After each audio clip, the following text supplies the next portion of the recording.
Robert. Hey, everybody. It's day 3, and welcome to Robert's Haunted Pajama Party. So welcome again. I really appreciate you joining us again today. Let me just start off by saying this wasn't really well thought out. When I thought about doing Robert's Pajama Party, I thought maybe I was Hugh Hefner and had this unlimited supplies of pajamas, which apparently I found out I didn't have. So I think we may be down to tidy whities by the time I'm done with this series. I'll try and find something to wear that looks pajama-ish for the rest of the series, but it wasn't well thought out when I did this from that aspect. So I want to get started tonight with a few things, but I'm missing wine tonight. Mark, can you get me a glass of wine, please? Okay. Drank all the wine. Here's a beer. Thanks, Mark. Thank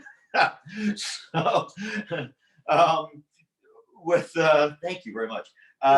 With the everything that's going on at the moment, I hope you did take time today to enjoy a day of transformation on the Enlightened World Network today. There was so much programming on there today that was amazing, wonderful. I did pop in today and was able to catch a few shows today. I think there were maybe 20 shows. So if you missed them today, please get on and watch some of them tomorrow or as you find time to do so. There was some amazing content on today. And tomorrow we have Terry Angel behind the scenes. She's been working for 15 hours today, I think. I apologize on making Terry turn on and off the camera from wherever she is out in the darkness doing that. But thank you, Terry. And you can join Terry tomorrow on Coffee and Conversation on her show starting at 7:30 tomorrow morning. So please feel free to do that. So one of the things I do want to talk about today was what was really interesting to me was on the day of transformation was that I had some things that resonated with me. So I actually am going to change the format of what I'm doing tomorrow just a little bit. So maybe ghost stories involved tomorrow, but I'm going to make it personal. Because one of the things that I did learn today and that resonated with me from the day of transformation was to kind of having your authenticity lead to your credibility. And in some instances, I haven't been purely authentic in the way that I turned off my gift originally. I've never told those stories publicly. They're very personal. They were very scary to me personally. And I think there's maybe less than a handful of people on the planet that actually know why I turned off my gift years ago. But I'm going to share those tomorrow because I think it's important. I think there are people out in this audience that may be going through some of the things that I went through because I do train a lot of burgeoning mediums in what I do. I work with mediums all the time. I find them in my work, and then they wind up being clients that I teach to help develop their gift. And they wanted to or have turned off their gifts to some extent. So I really want to bring those stories home tomorrow in a personal nature and really kind of help people tomorrow. I think that telling those stories, which were, I don't know how I'm going to feel about that tomorrow when I tell the stories, but I hope that you'll find something in it, particularly those of you that have been frightened by spirit and turned off your gift. I hope that you'll find these stories compelling, and I'll tell you why I turned it back on and what happened during that process. So we're going to go there again before we start the show. Again, a big shout out and prayers, please, and send out great feelings to Matthew Delfino and to Stephen Kennedy, two people whom I'm kind of connected to in ways that I really want to make sure that their health and that their families are getting through their troublesome times with thoughts and prayers from everybody at home. So I would appreciate that if you do that. And then lastly, again, please don't forget to submit questions if you have them, and I'll be more than happy to take you through that process. And when we're done with the series, go ahead and answer some of those questions. So we're going to get started tonight with story one. And story one is on another cue card that I have here that's not being changed at the moment while I'm sitting here. I asked Mark to do two things, and one was to move a piece of paper to bring me wine, and I don't know what's going on today. So, and it's not that I need the cue cards. I know. So it's not that I need the cue cards, it's so that I have a tendency to ramble. So I don't want to do that. I would try and keep focused on just some bullet points with everybody so I don't miss the point of a story. Like poor Mrs. Robinson that I forgot to tell you the rest of the story on night one. So I want to kind of go through today and the topic at hand. And the topic tonight was that I kind of sent out as a teaser earlier was about cemeteries and my experience with cemeteries, what I find at cemeteries, and do ghosts really live at cemeteries or hang out there, or what happens there? So I do want to talk about a couple experiences, and some of these may be a little spooky for people because they were spooky for me when they occurred. But understand, I've been running into spirits since I was 4, so over 50 years. Excuse me. I will do that beer now. That's good. So one of the experiences that I had that really scared me was when Mark and I just got together. We've been together a couple of years and went to Williamsburg, Virginia. If you haven't been to Williamsburg, again, I feel like a tourist industry guy here, kind of talking about Williamsburg and other places that we visited. But I love Williamsburg and I love history, and we love the Civil War and the Revolutionary War and things of this nature. So we do tend to travel to some battlefields from time to time. And one of the battlefields that we went to was in Yorktown. And it was both a Revolutionary War and a Civil War battlefield. And so they saw action in those places. And so Mark and I decided to go to this one cemetery. And when I do it, it's usually out of reverence for the people that passed and died, because I do get energy in cemeteries. You have to imagine a cemetery, places hold energy.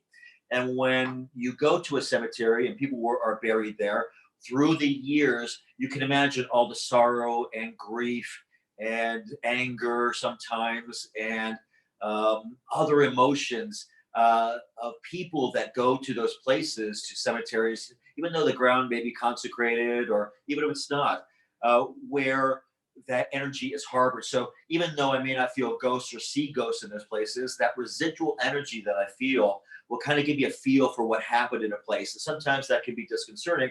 I know it is for me, and I know it is for a lot of light workers out there, that you do feel that type of energy.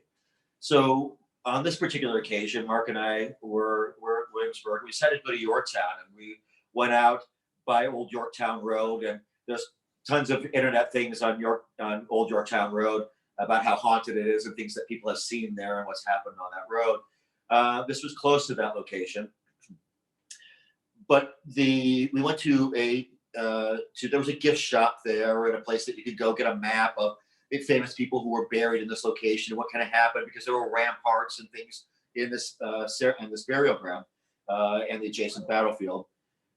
As Mark and I were walking through, we were walking over the ramparts, we walked into the cemetery, and we noticed while we were through there that there were mostly Union soldiers there.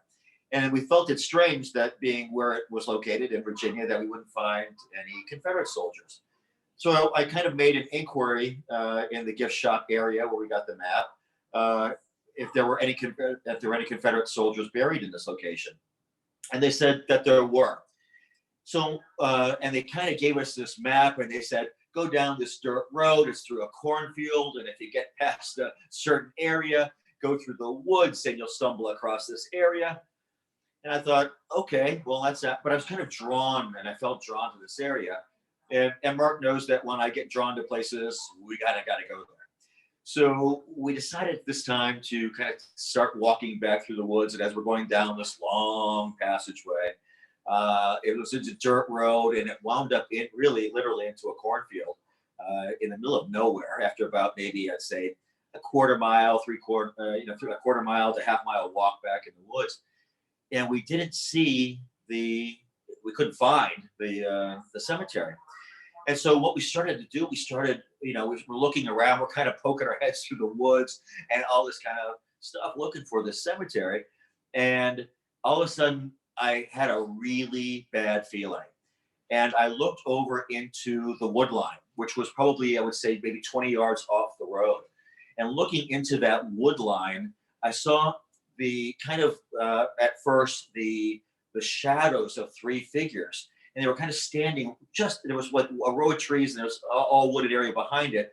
But so just in that first row of trees, that as you go into the woods there from the field off the road, there was these three figures, and you could kind of get the feeling that they weren't happy. I didn't like the feeling. It kind of unnerved me a little bit. I told Mark about it, and I said, we need to start moving back because I'm not getting a good feeling here. And as we started to walk back down along this road, they were mirroring us, and we're kind of walking still in that wooded area, just inside it, but I could see them moving, and you could see that they were carrying gear and things on their back, and I didn't know what this was. And then finally they came into light, and who they were. And at that time I noticed that they were Confederate soldiers, and I stopped on a dime when I realized what they were and who they were. And at that point I decided I just need to stop here for a second. And I have to tell you, there was a thunderstorm rolling in. We could see it coming, and the thunder's rolling, and it was windy, and I'm just standing out on this road, on the edge of this road, with 20-yard gap between the tree line, staring at them and just trying to understand what the problem was. And they were angry. They were so, I would say, we started to have a little bit of a conversation, and one kind of took the lead and told me that they felt disrespected, that they gave their lives for their cause. And they, even though, the Union soldiers had markers and flags and all kinds of, it was well kept up and everything else, this particular area was not done. And they were literally angry, and they felt disrespected that they gave their lives for a cause that they believed in. And they wanted to be recognized for the sacrifice that they made at such a young age. And so as I'm talking to them, I didn't know what I could do to help. And I said, look, if you need help, I'm here to help you. And they just asked me to please see if I could get them some respect. So Mark and I kind of beat it back, and they kind of followed us along this wood line for another 100 yards or so down the road, and then they went away. I felt a little bit better, but then the lightning started, and as we got into the gift shop again, I went up to the front desk. I said, have you ever had anybody here who has talked about ghosts or seeing ghosts? And the gentleman was an older gentleman who was the caretaker of the battlefield and of the cemetery, who told me that that they knew about what was going on, and they'd heard stories in the past. But I told them exactly what I saw, and that they felt disrespected, and asked them if they would please do something to, have a better map, or let people go back there, lay a wreath, say some prayers, let people know, and map out and acknowledge who these people were, who these soldiers were who gave their lives. And he told me that there were plans to do so. So I actually left it there. He told me that what they were doing and how this was going to happen. It was going to take maybe another year or so before they were able to open up the area for tourists and that sort of thing. But I felt better. I felt better for the spirits. I felt better because of the encounter. The spirits and the souls that were there were getting what they wanted and what they needed for their soul journey.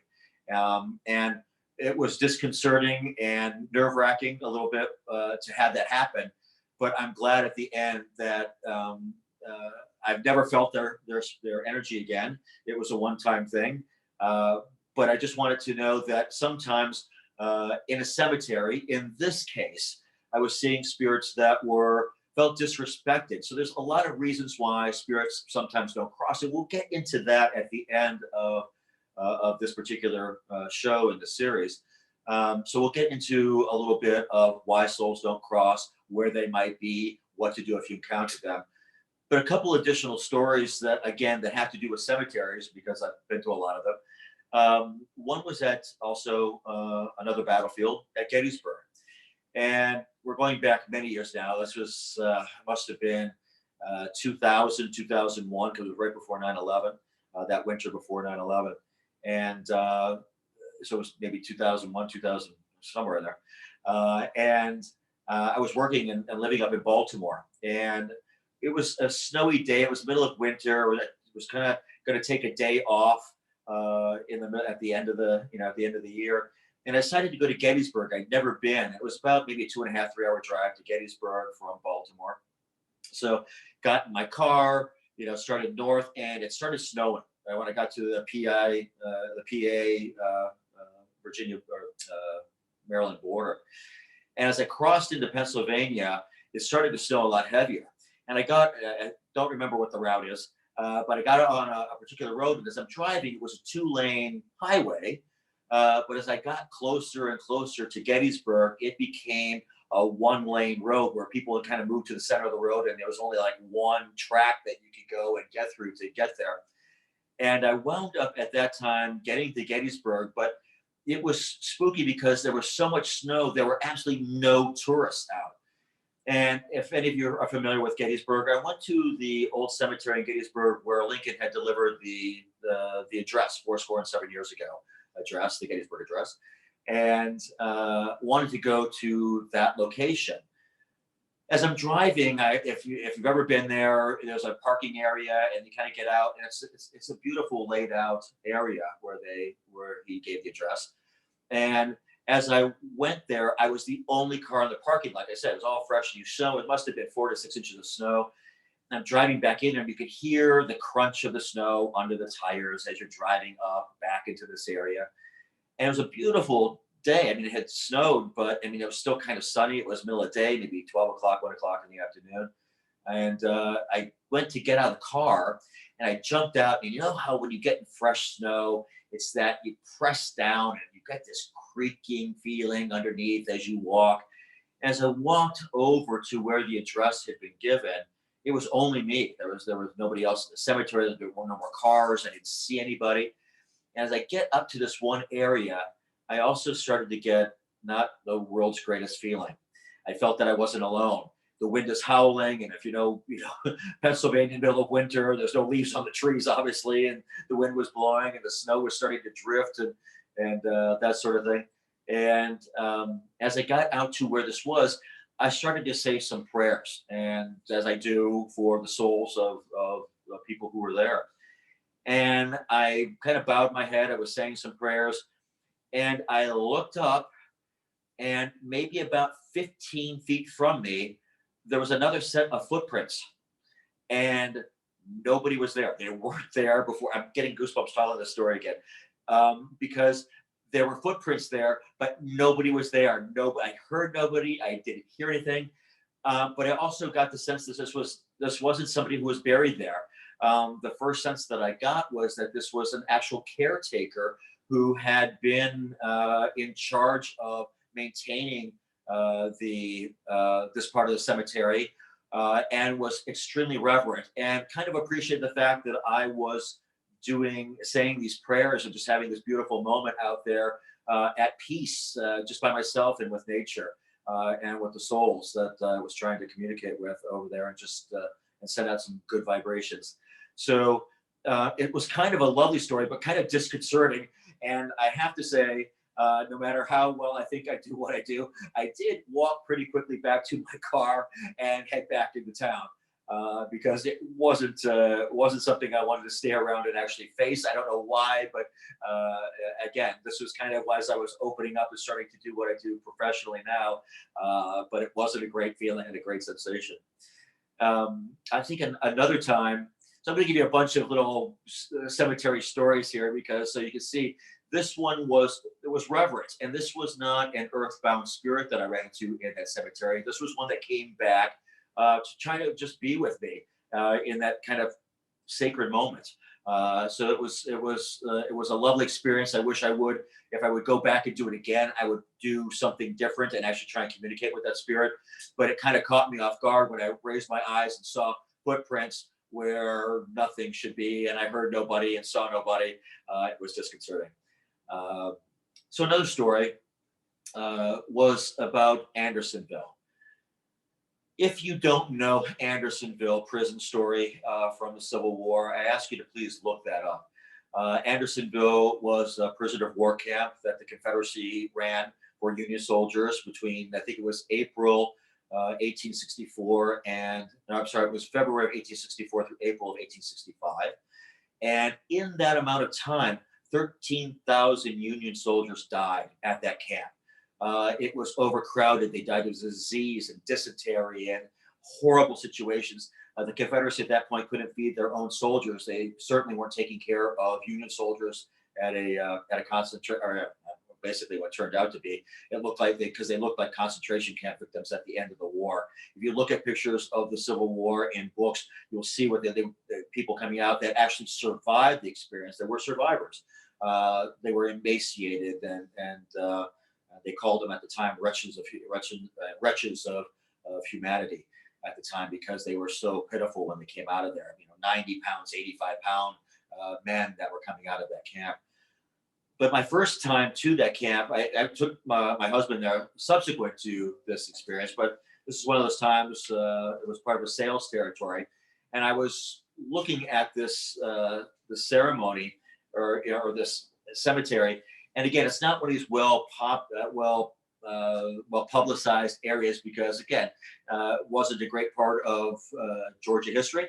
So it's not super touted as being something that they want to promote anyway. They don't shy you away from it, but they actually don't promote it either much. So I went to Andersonville by myself, and I was the only one there. When you get back into this area, you can feel the suffering, the pain. You can smell. I could smell the stench of all of men, of bodies, of things that went on there, that these horrors. The guy who ran it, I don't remember his name offhand. I think it was Willis or something of that nature. Actually, was hanged after the war for war crimes. It was such an abominable and an abomination of humanity. It was a war crime. But to get to the point of the story, when I went there, I was going down a road, driving through my car, drove with my car, back through a road, and there was one section where I got the feeling that something had happened amongst the prisoners, that there was a separation, that there was some really energy in there that was so angry and so vile that it caught my attention, so much so that I never really got out of my car on that first visit, because it was so bad. The energy there was so horrendous. I couldn't get out.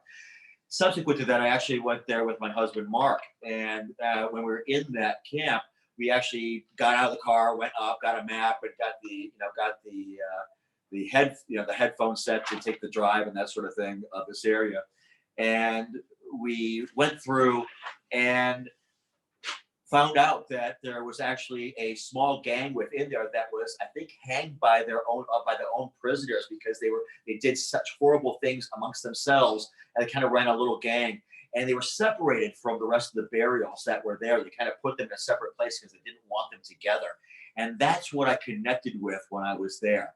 And so you could feel the anger and the frustration and everything that was going on in that location.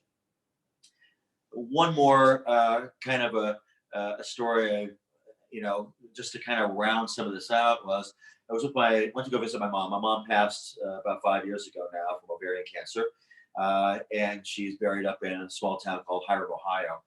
And I went to go visit her gravesite a couple of years ago. And when I went there, I went to see where she was buried, and to say a couple prayers and talk as I can as a medium to my mom in that location. But as I was talking to my mom, there was a woman that was poking out behind a tree up on a little knoll back where my mom was buried.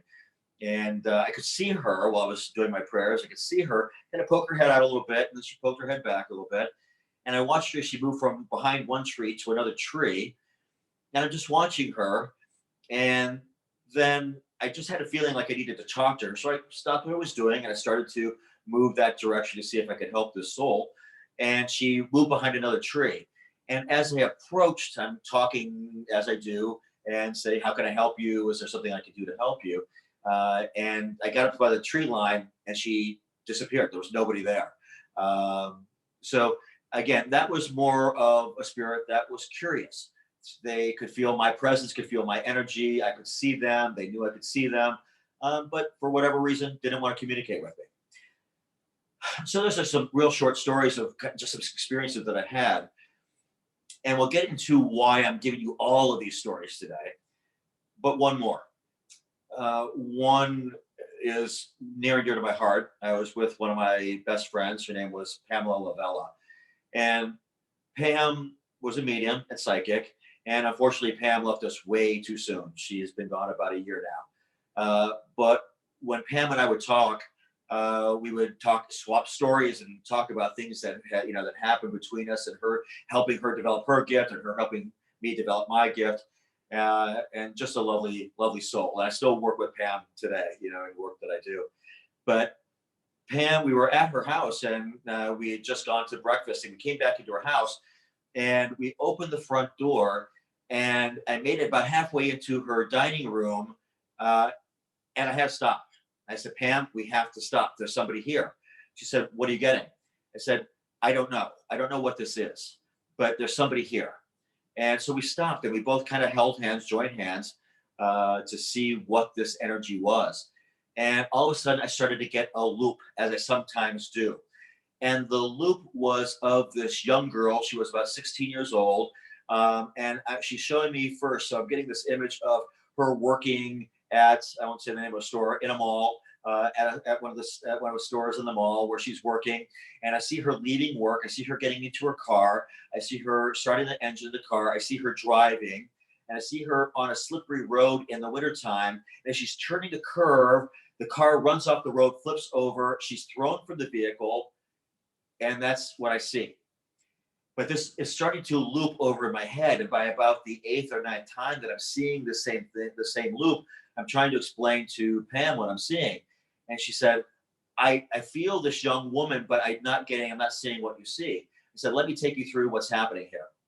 So I took her through, and right as I'm talking about, I gave her name, which I won't share because it is, again, public information. But I gave her name to Pam, and we started talking to her directly.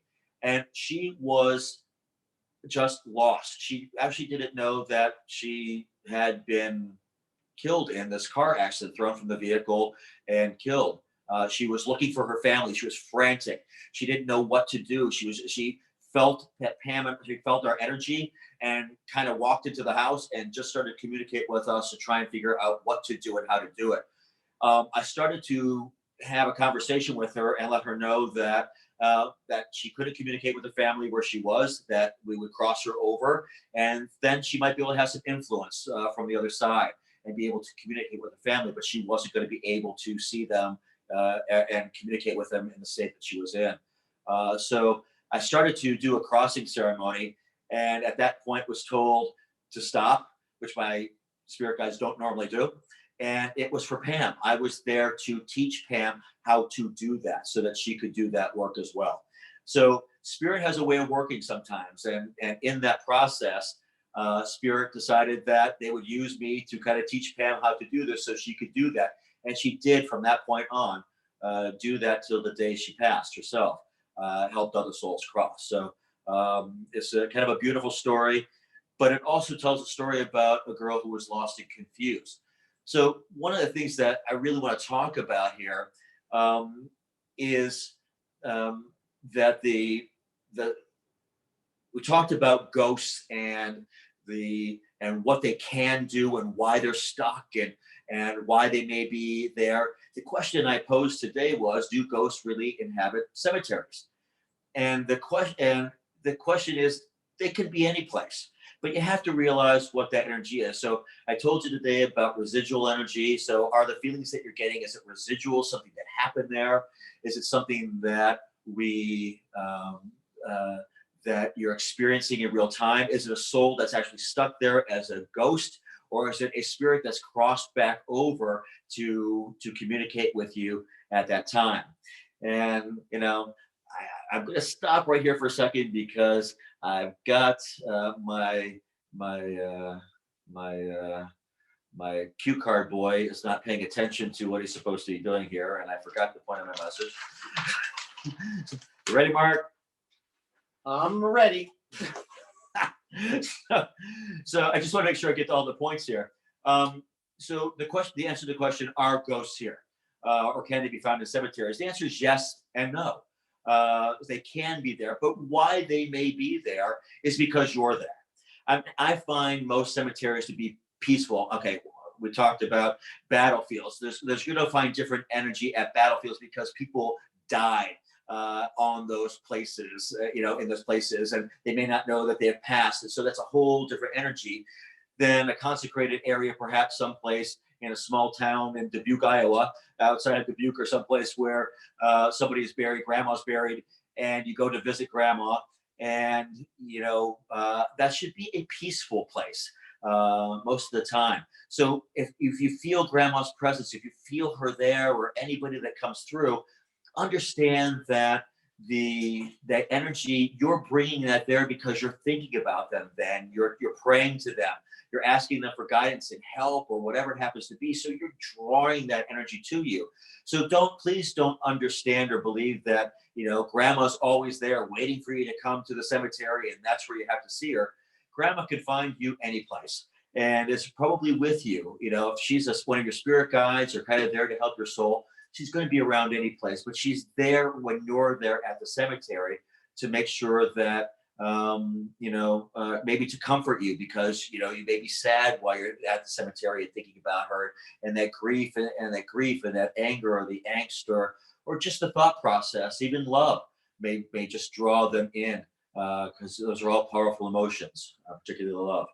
So just know what that is, but it doesn't mean that spirits also can't be there. Again, like a battlefield where there was a death, or an inadvertent death, or somebody doesn't know what happened, or what I've experienced from time to time, the land was something else before it became a cemetery.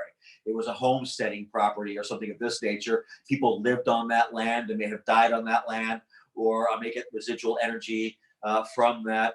So the answer is yes or no. So when you go to cemeteries, go with the intention of just paying your respects, being respectful of the other people, the other souls that were buried there.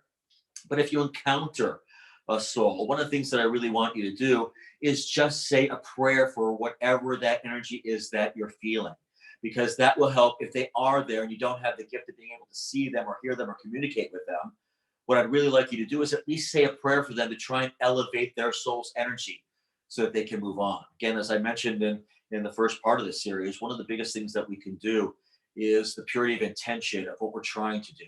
You may not be able to see them, but you may sense them or sense someone. And you could just send it out. It doesn't have to be a particular prayer, but just a prayer of, I sense someone here with me. Please, Archangel Michael, protect me if this is something that I shouldn't be working with. But if there's a soul here that needs my assistance, I don't see them, but I feel that there's somebody here. Can you help move this soul across? It's the purity of what you're trying to do if you send somebody there, because it's the right thing to do if somebody's stuck and not knowing that they are. So one couple of cautions that I do want to have with this after today is some of the spirits that I've run into, and this has happened to me frequently in communicating with people who have whose bodies have ceased to function in this life and they move it on to spirit. If they don't cross fully, a lot of times one of the reasons is, like we talked about, anger, or not knowing that they've crossed, that they passed on this plane. Anger, the not knowing, there's so many ways of why somebody could be stuck. But one of the ones that I get a lot is that people were so religious on this plane that sometimes when they pass, they don't feel that they're going to a good place. I can't tell you, I can think of 5 off the top of my head where that has occurred, where they while they may have been very religious in this life, when they cross, they feel that they may have sinned, or weren't the best spirits. They may have cheated on a spouse, or did something that they feel that they're not going to go to heaven for. And so they resist crossing. And those souls are tough for me to cross sometimes, because they're so fervent in their religious thought process that they sometimes ask me for signs. And one story is, one guy made me request an angel, so he could see an angel, so that he knew he was going to the right place. And on this kind of occasion, I actually used my mom and asked my mom to reach out her hand, because my mom has wonderful energy. And I say, look, you can see my mom's hand. I can see it on the other side. So just reach out, have that little bit of faith that you had in this life, and take this little bit of faith, take this leap. You can see this lovely angel and cross. And then usually I'll see, bright white lights, or a flash, and I know that they've crossed the other side. So it's beautiful, it's wonderful, but there are so many reasons why spirits become earthbound and do not cross. So just keep that in mind when you're at the cemetery next. And one last word of caution is, again, we talked about protection yesterday. Know that on occasion, if you're gifted in some way, it is possible that you can get somebody who latches onto your energy, and you might take them home with you. So if you are gifted in some way, take that again, say some prayers maybe before you go. Put on your armor of light that we talked about yesterday and the day before, and make sure that you are protected. And make sure that when you get home, if you would, make sure maybe take a salt scrub, shower or something, and any negative energy that may be attached to you is you're removing from yourself, from your energy. Okay. So we talked a lot about. There's a lot of information here, and I wanted to gloss over a lot of maybe some of the meat and potatoes of the story. But I do want to give you an indication of the numerous times I've come in contact with spirit at cemeteries around the world and in this country, and the different types of energy that you'll encounter. And some were some were here locked on this plane, and some were just visiting. So if you don't know, just do what you can so that you're not harming the situation anymore, and that you're adding to it and helping someone's journey, their spiritual journey, as you're trying to do your own and live your own true journey. Okay. So those are the stories for this evening. Again, tomorrow evening, we're going to be talking a little bit about stories from my past that caused me to turn off my gift. They're not my favorite stories to tell. I don't like telling them, but I feel the need to again. And I look forward to seeing you again tomorrow evening. I thank you so much again for watching. Again, please check out everything else that you may have missed today on the Enlightened World Network. And I look forward to seeing you tomorrow evening. Have a great night, everybody.